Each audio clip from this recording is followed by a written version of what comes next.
Hello and welcome to a new Italian P&C video about the world beyond the ice walls. Yes, I'm back. After almost 4 months and a half of taking a break, I've restarted doing videos. I'm sorry to all of y'all that have been missing me and have not seen a video of me in a long time, but I'm back. I took a very long pause, mainly for family stuff and personal activities, but I ended up procrastinating for a bit, which is why I didn't do stuff for a bunch of months, or at least a couple last months is when I procrastinated, before I actually needed the time. That said though, let's get into what this is, because I know a lot of you won't be from the original watchers of this series. So what are you looking at? What is this map? This is the world beyond the ice walls. Not just the world beyond the ice walls, but it's the world of the second ring beyond the ice walls. Let's do a small recap, and then we'll get into today's topics. So first of all, here is the world, as we know it at least, or at least as it's said. We have the Pacific Ocean, the Atlantic Ocean, the Indian Ocean, and all the continents of the world. On the borders of the world, we have what we call Antarctica. In fact, Antarctica is a landmass compared to the Arctic, which is not a landmass, and it's just ice. Antarctica is considered like the southern pole, but as in this projection we can see that is the ice walls that surround the entire world. In the map of Beyond the Ice Walls, the question of what is there beyond the ice walls is answered, as you can see that there are passages that bring to beyond these ice walls and manage to let you into the circles that surround the known world, exploring multiple continents as we have seen in the later videos. We have been doing a lot of series on this topic, mainly the original one, which was mainly focused on the first ring beyond the ice walls, also known as the Atlas, this area right here, where we discovered all these continents like the moving continent of Thoth, the lands of Aten, Xenonesia, Geminia, Petacia, and so on and so forth. Then we started talking about the second ring. In fact, the world doesn't just stop there, there's even a second ring that divides the first ring from the second ring. This second ring, which is divided by the mountain ring, this entire mountain chain that divides the world, is even larger than the original ring. In fact, it hosts more continents, more landmasses, and is actually finite in space, as we can see by these entire wastes that surround the world. Well, we have looked about a lot of these places, and we have started learning about them in kind of a clockwise manner. We have discovered Polybius, Weldrum, then we have discovered these continents right here, like Eiwass, Azania, New Cahokia, Minerva. We talked about Xia, we talked about Abraxas, I think in the last video actually, or something like that. Jotunheimer, Peiridwol, Alkeringa, Robinsonia, Asgard, the first video, Hyperborea, Valhalla, all places we talked about. And today we will be continuing our journey.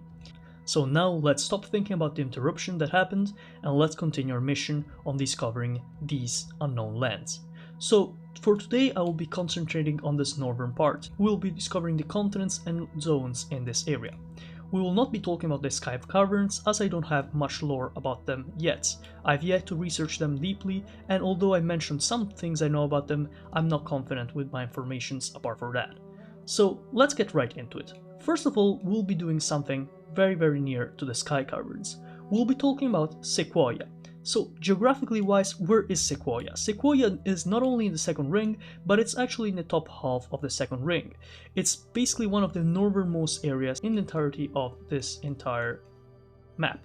So what is it? Well, it's actually quite interesting. First of all, if we zoom in the actual continent, we can see that it is made in these like little dot patterns. That is not a random thing. In fact, that is supposed to represent the forests that are parts of Sequoyah. Remind yourselves that Sequoyah might look small on this map, but when compared to the continents that we know of, it could be compared to almost an entire continent on the area inside of the ice walls. So what exactly is Sequoyah? Well, Sequoyah is a region in the second ring, beyond the ice walls, also called Akupara. In fact, the entirety of the second ring is also called Akupara, so this entire area right here. It is a region highly devoid of intelligent sapient life, where nature has remained intact in its primordial form. Because of this reason, the fauna of the place is completely different from the one of the continents inside the ice walls. Its animals resemble the great beasts of the Pleistocene, or the primal days of the world, where the Leviathan still swam in the waters of Earth undisturbed by God. So it is a very primordial kind of place, as we can see by the absence of any devoid life forms, evolved life forms like humans, and we can see this by the simple fact of the geography that is literally just an entire forest. So when it comes to Sequoyah, we will be mainly focusing on the aspects of flora and fauna. In fact, those being plants and animals, for those that don't know much about Latin, are basically the main thing that inhabit Sequoyah.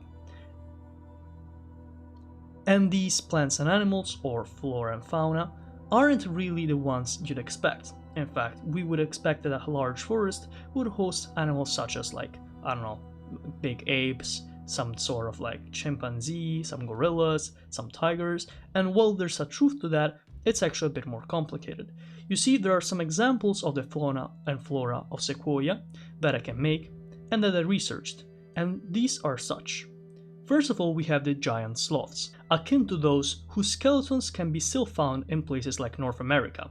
Sequoyah is the last place to host these large mammals with vast white eyes that have a sort of bioluminescence of their own. So the first animal we'll be talking about is the giant sloth. You might have already heard about the giant sloth. It used to be way everywhere, kind of. It used to live, I think, around the same time as the saber-toothed tiger, so it should be at least contemporary to humans, I think. I might be wrong on this one though. And it was in a period where mammals used to be way larger, and Sequoyah, being this large landmass devoid of other hunters, is the perfect place for these animals to still be alive. And adding to that, it also has developed a sort of bioluminescence because of the absence of light in many of these places, as is common with the second ring, or at least natural light as we intended. So bioluminescence means that its eyes are sort of like some kind of light bulbs that are not only used to see things, but also to reflect light. Then we have the silverfouts. These are a species in between felines and canines. In fact, it's hypothesized that they were the result of crossbreeding between saber-toothed tigers, which by the way is an ancient type of tiger that used to coexist with humans thousands of years ago, and dire wolves, which are huge wolves, the biggest ones to ever live. These dire wolves and saber-toothed tigers, while are not really able to breed in the lands inside of the ice walls, were able to create a mishmash of themselves in Sequoyah. These creatures, the silverfouts, are huge. They have said to have multiple limbs added compared to the ones that saber-toothed tigers or dire wolves had, and are extremely dangerous. They have the same kind of bioluminescence from the eyes that the giant sloths have, and are a natural-born predator. I assume, and I'm not sure, but I assume that they would eat the sloths, considering the sloths should be at least herbivores. So with that said, now let's start talking about the flora of the place, so the plant life. So first of all, we have the aerotherium. It's an invasive species. In fact, it's not original of Sequoyah. Although we don't know exactly where it came from, we do know that it's not native to the land of Sequoyah. It is a species of supermassive types of fir trees, the largest to ever exist. In fact, they can be the size of small hills. So imagine a tree you can see and it's a small hill. That's how big these are. And you would say, well, sequoias are not that large. But the fir trees of Sequoyah are larger than the actual sequoias inside the ice walls. Hence the name Sequoyah, to mean even bigger than the ones inside the ice walls. Also, the Forest of Giants is not meant to be understood as the forest of human-like giants, instead giants referring to these kind of species that are huge. And the theme of places and creatures and things and plants being huge will be seen even further, especially in the second area we'll be talking about. Finally, we have one more species that we can talk about in Sequoyah. These are the hollow folk. So this was one of the most interesting but also kind of creepy things I learned about Sequoyah. Since there isn't like a lot of consensus on what actually exists here, there are some theories that popped up and we will see some of them, but let's start talking about the holofolk first. So the holofolk can be considered a type of parasitic animal that lives in semi-symbiosis with the trees in Sequoyah. So I would assume that the areophores we mentioned earlier are the trees these kind of creatures attach themselves to. Their body is like a moss-like surface with holes in it, kind of similar to Swiss cheese.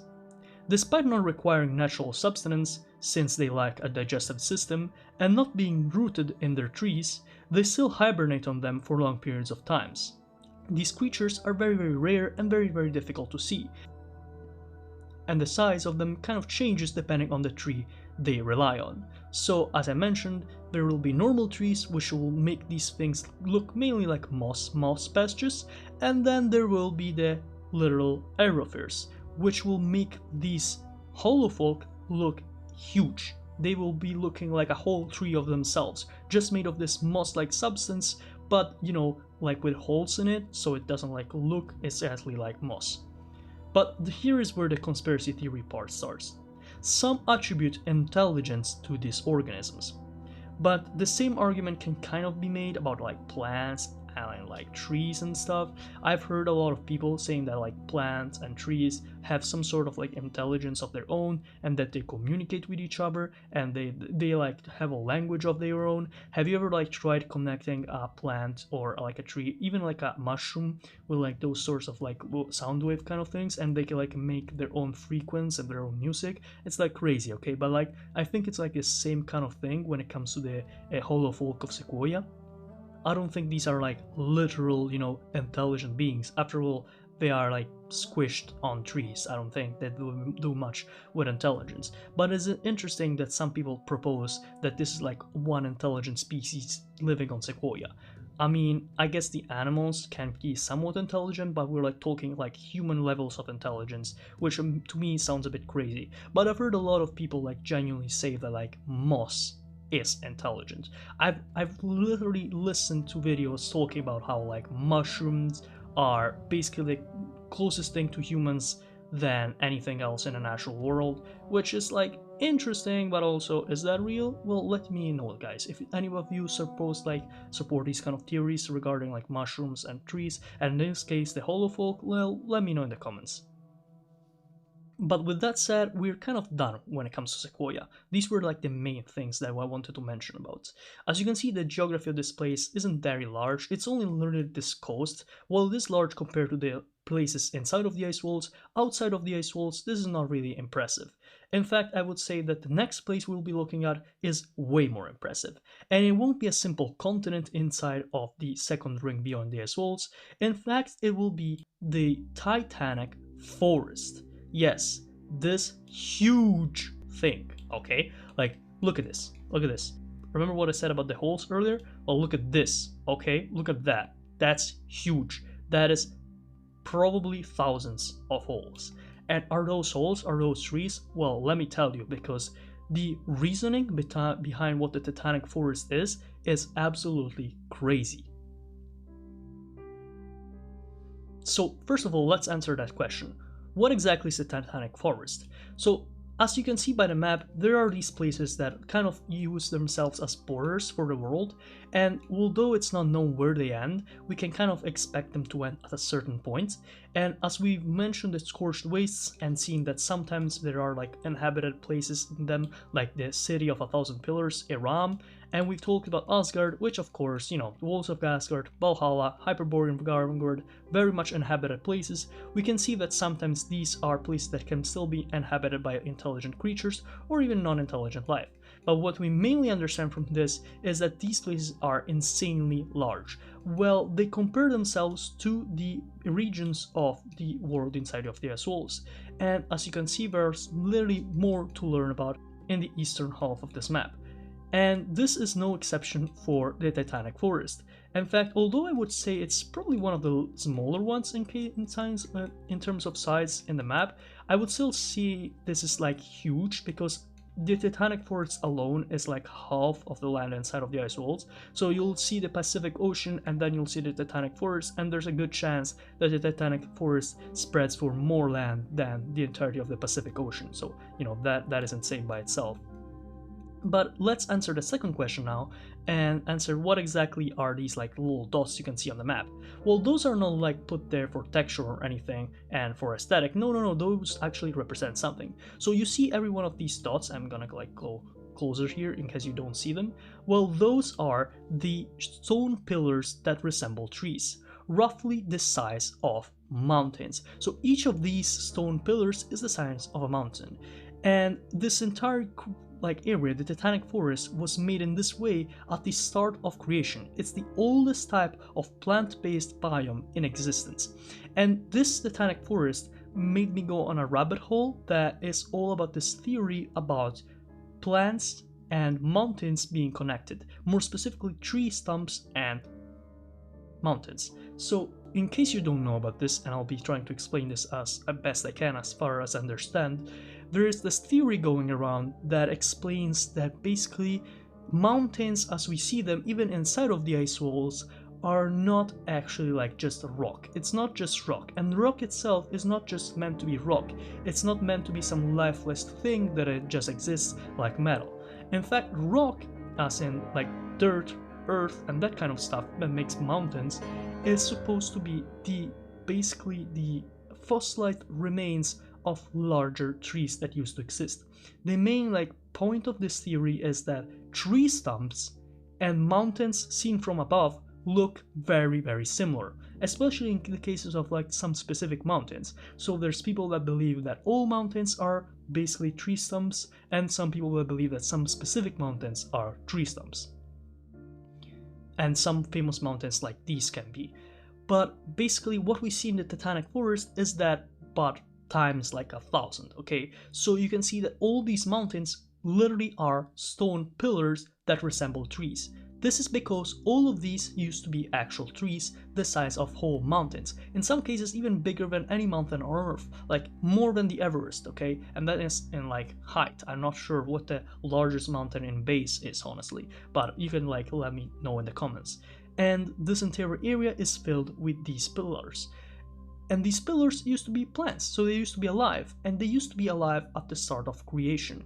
This is the equivalent of Eden, folks. It's the equivalent of the first garden ever existed. But as basically the first sin happened and the volcanoes and the like destruction of the original biome of Earth happened, these pillars, which used to be trees, became stone. And just like what the theory says about the mountains on Earth, their stumps are now what remains, and they are stumps of pillars. So this entire area is basically devoid of life nowadays. And I think that's honestly terrifying. Like imagine like endless plain just filled with these huge pillars that used to be alive, and now they're just rock. They're just stone. And other theories hypothesized that these were like not like actual mountains, instead it used to be a plain, and the areas between the mountains, the valleys, were made from some sort of giant being that walked the land and with each step used to create these valleys. And these kind of remind me of like those old stories about like the creation of the world that I would hear as a child, and I know a lot of you can relate to like these like creation myth kind of things, so it's just a little interesting tidbit to add. So the entirety of the Titanic Forest is made by this, and it's basically at the edge of the not even known universe. So like how crazy is that? Or well, not universe, like Earth, you know, that kind of thing. But with that in mind, we can just start moving to the next topic. I'm glad we managed to cover both Sequoyah and the Titanic Forest, because the next place is completely different. But before we go there, we'll go on a second mission, because in the terminal ocean that extends from Sequoyah to the Titanic Forest and all the way here, we have a place that once again is more natural related that I want to talk about before we get more into the more like human kind of things. So the last place of like this nature arc is the Yakuruna. Yakuruna. I was like trying to say that right. So the Yakuruna Seaforest. So first of all, let's zoom in the Yakuruna Forest. As you can see, this kind of like creation is different from what we've seen. Usually continents look like these, and the change in colors is not random. In fact, this green thing you can see like beyond like the like not beyond, just like under these land masses, and not really, and the same thing with the sea, is not random. As I said, it's actually something that has to do with the so-called thalassoflora, meaning plant-based life in the ocean.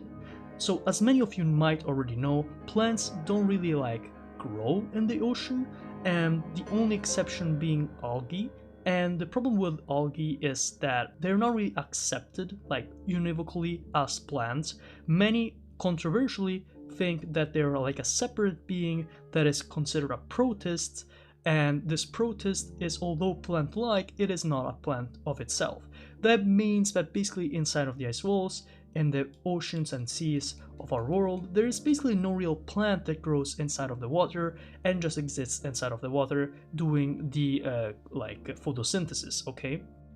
But it is exactly for this reason that the Yakuruna Forest is special, or rather, as I said before, the sea forest. So the Yakuruna Seaforest is special because, in fact, it's a stretch of shallow waters and sinking land masses that look like lagoons from the outside. But when you go inside of them, there are terrestrial plants that have adapted to the underwater environment, growing in marine salt waters and creating underwater shrublands as well as sunken forests with trees whose canopies pierce the water surface, hence the green color on the map.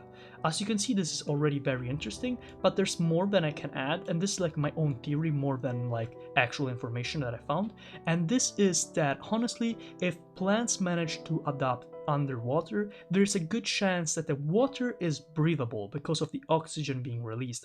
Or rather, if it's not breathable, it's something completely different from water and air. Because through photosynthesis, as you know, the plants absorb the CO2 and create oxygen. And this oxygen is the thing that allows all humans to, breathe, and all animals. And, the cycle goes on and on. The thing is, if plants manage to adapt underwater and release this oxygen, how the hell does the oxygen just make the water water? Wouldn't the oxygen, because of chemistry, add itself to the molecule already that exists that makes water? And wouldn't that add another O to the O2? I'm not sure, honestly, but whatever it is, this is not exactly what we would see. I don't think it would be just water with plants inside. I think it would be something completely different, which could be either completely breathable by humans, which would create this entirely different kind of substance that we can't even know about, or it would be something not breathable that is neither water or air. And if that's the case, I don't want to get into it. I really don't want to drown myself into nothing, okay? So I think that's very interesting, the Yakuruna Seaforest. But now let's get to the most interesting part of this episode, apart from this naturalistic, more nature-derived vibe. In fact, if we go just up the Yakuruna Forest, we find another continent in the terminal ocean, this being Oracula, the land of prophets. So already these kind of titles that they're given in this map can give us like a hint of what this is about, but while you actually learn more about it, it gets deeper and more interesting. So as we said, this is a continent located in the center of the terminal ocean, which, by the way, I'm not really sure why it's called the terminal ocean. Maybe because terminal and termine means like the end in Latin, so it's like the end of the world, therefore it's the terminal ocean. Might be because of this. This continent has a varied and diverse geography. As you can see, we can see mountains in the middle, then we can see lakes, we can see shrublands, we can see plains, we can see arid regions, deserts even probably up here, and then you can even see that it kind of just goes next to this green area that we talked about with the Yakuruna Seaforest, so it's linked, okay? It's not random. It's a very interesting shaped continent too. I think if you put it upside down, it looks kind of like the devil's face, which is even crazier. And if anybody of you guys know more about that, then let me know in the comments, because that's crazy for me. But I'll just ignore the obviously devil shaped head on the reverse, because it can be a coincidence. There's a lot of islands in our area inside the ice walls that look weird when they're seen from above. But so avoiding that, the interesting part of this continent is not much its geography, as even if it is kind of interesting.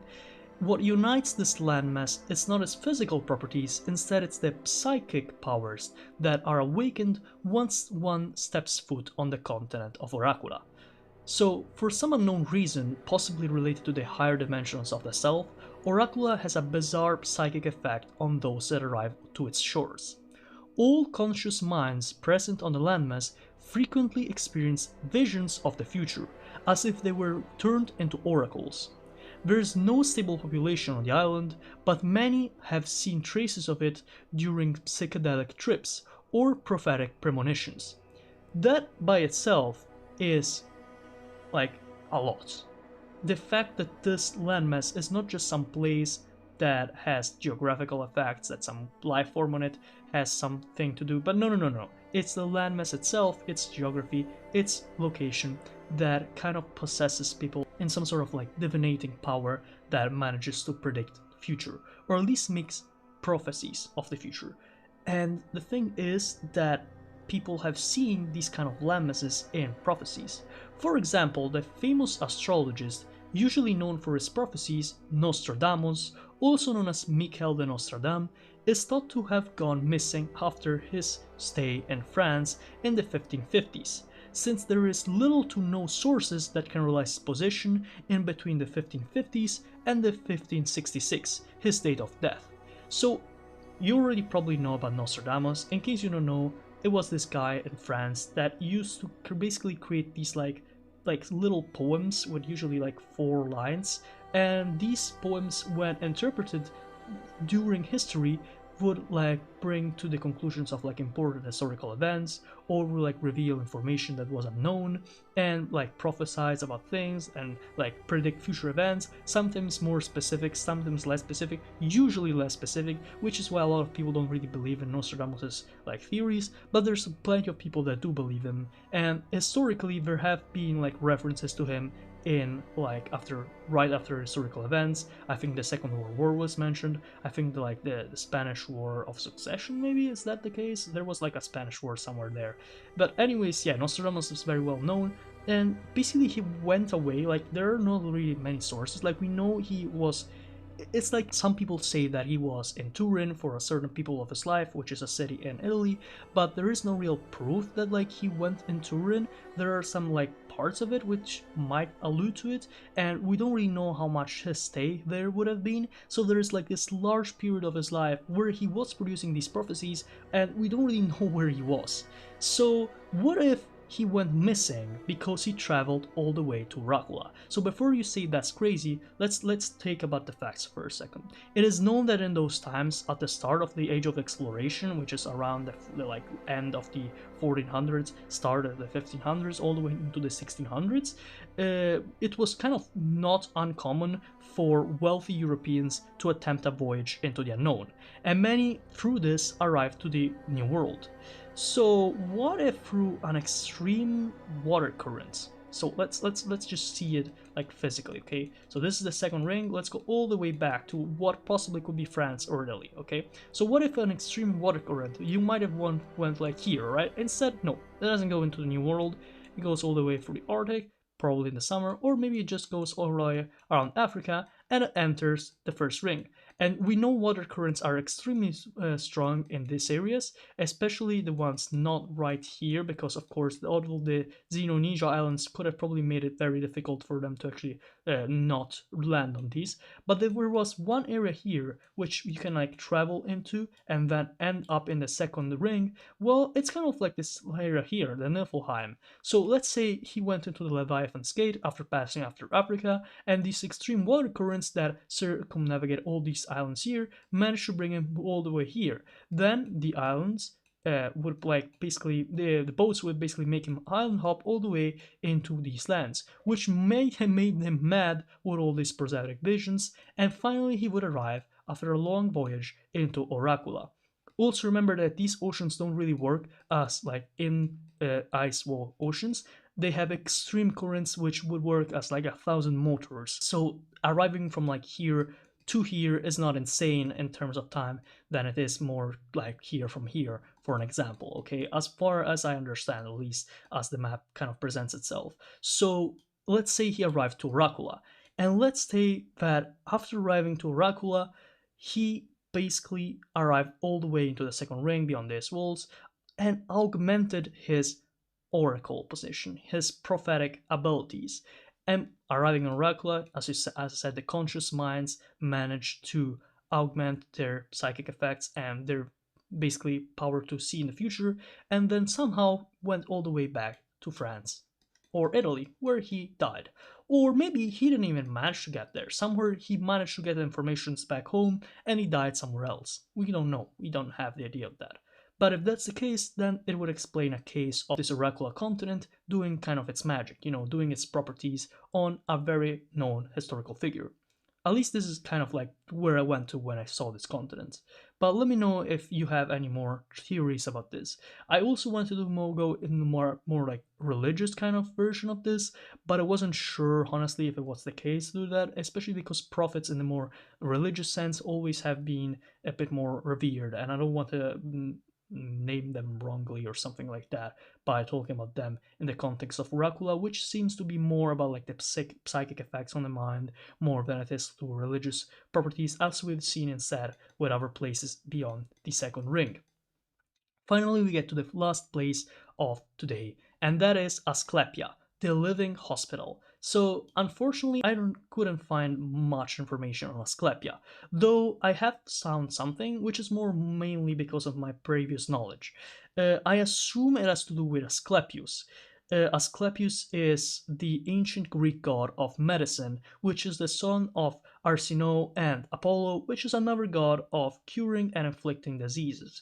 This could mean that this place is somewhere where magically diseases are kind of taken away. And when I say magically, I don't really mean magically, but all of you know very well that there are places inside of the ice walls as well where you can go and you can like feel better. There's these like retreats, these like pilgrimages, and there's this like even like all those places that have to do with like natural water sources, like hot water sources, and all those places tend to have like these kind of anti-illness abilities, and I don't think it's insane for like a whole continent to have these kind of abilities, especially outside of the ice walls where everything gets crazier. So I think that's kind of where we're going with Asclepia, the living hospital. But let me know in the comments if you guys like have any other ideas about this place, because there wasn't really much about it and I just assumed it was something like this, but I can't know for sure. But with that said, I think we're going to wrap up this video. I talked about Asclepia, the living hospital, Yakuruna Seaforests, the Oracula, the land of prophets, Sequoyah, and even the insane Titanic Forest, and the terminal ocean if you want to mention it.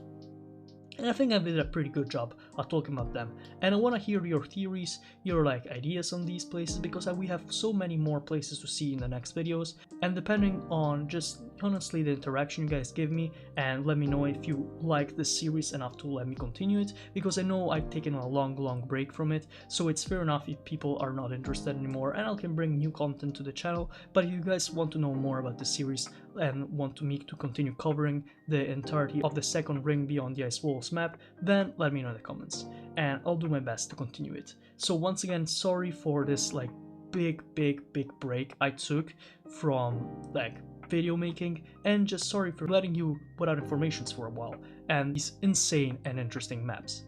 So with that, I think we're gonna see each other next time, and I hope you liked the video, and if you did, support the channel by subscribing and leaving a like and maybe even commenting. See you next time.